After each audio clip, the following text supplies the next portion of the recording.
Hello, friends.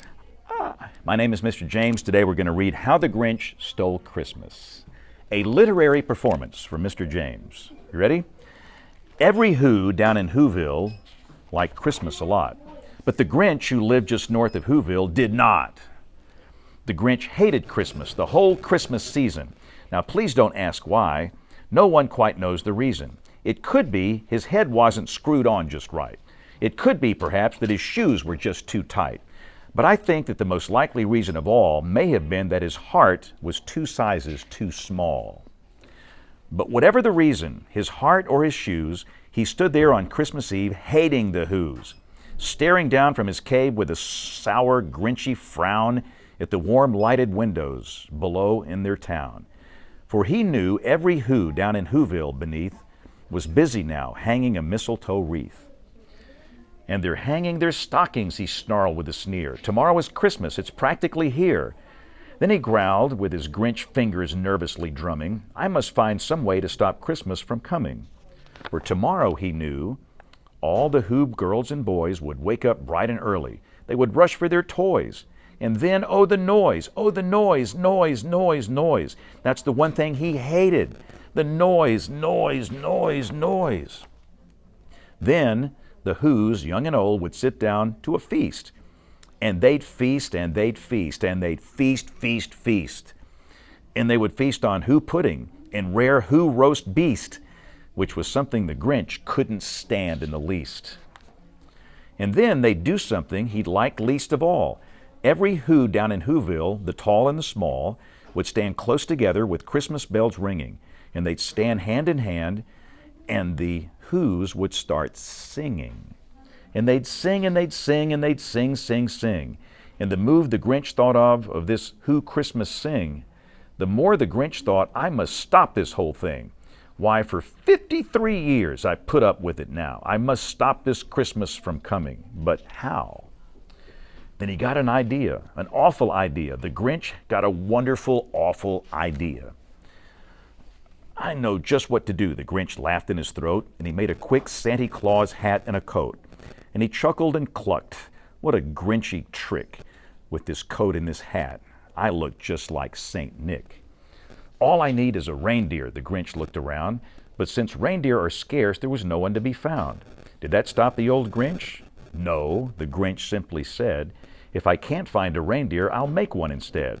Then he called his dog Max. Then he took some old red thread and he tied a big horn on top of his head. Then he loaded up some bags and some old empty sacks on a ramshackle sleigh, and he hitched up old Max. Then the Grinch said, "Giddy up!" And the sleigh started down toward the homes where the Whos lay snooze in their town.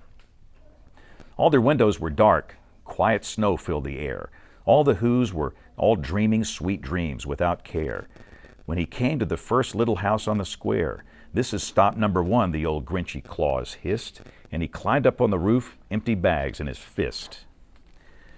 Then he slid down the chimney, a rather tight pinch, but if Santa could do it, then so could the Grinch. He got stuck only once for a moment or two, then he stuck his head out of the fireplace flue. Where's the little Who stockings all hung in a row? These stockings, he grinned, are the first things to go. Then he slithered and slunk with a smile and most unpleasant. Around the whole room he took out every present. Pop guns and bicycles, roller skates, drums, checkerboards, tricycles, popcorn and plums. And he stuffed them in bags. Then the Grinch very nimbly stuffed all the bags one by one in the chimbley. Then he slunk to the icebox. He took the Who's feast. He took the Who pudding. He took the roast beast. He cleaned out that icebox as quick as a flash. Why, that Grinch even took their last can of Who hash. Then he stuffed all the food up the chimney with glee. And now, grinned the Grinch, I will stuff up the tree. And the Grinch grabbed the tree and he started to shove when he heard a small sound like the coo of a dove. He turned around fast and he saw a small Who, little Cindy Lou who was not more than 2. The Grinch had been caught by this tiny Who daughter, who'd got out of bed for a cup of cold water. She stopped and said, Santa Claus, why? Why are you taking out our Christmas tree? Why? But you know that old Grinch was about Was so smart and so slick, he thought up a lie, and he thought it up quick. Why, my sweet little tot, the fake Santa Claus lied. There's a light on this tree that won't light on one side. So I'm taking it home to my workshop, my dear. I'll fix it up there. Then I'll bring it back here. And his fib fooled the child. He patted her head, and he got her a drink and sent her to bed. When Cindy Lou Who went to bed with her cup, he went to the chimney and stuffed the tree up. Then the last thing he took was the log on their fire. Then he went up the chimney himself, the old liar. On their walls he left nothing but hooks and some wire. And the one speck of food that he left in the house was a crumb that was even too small for a mouse. Then he did the same thing to the other Who's houses, leaving crumbs much too small for the other Who's mouses. It was 1/4 dawn, all the Who's still abed, all the Who's still a snooze, when he packed up his sled, packed it up with their presents, the ribbons, the wrappings, the tags, all the tinsel, the trimmings, the trappings. 3,000 feet up the side of Mount Crumpet, he rode with his load to the tip-top to dump it. Pooh-pooh to the Who's, he was grinchily humming. They're finding out now no Christmas is coming. They're just waking up. I know just what they'll do. Their mouths will hang open a minute or two. Then the Who's down in Whoville will all cry, boo-hoo. That's a noise, grinned the Grinch, that I simply must hear. So he paused, and the Grinch put his head to his ear.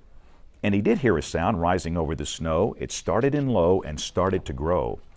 But the sound wasn't sad. Why, this sound, he couldn't be so. But it was so merry, so very.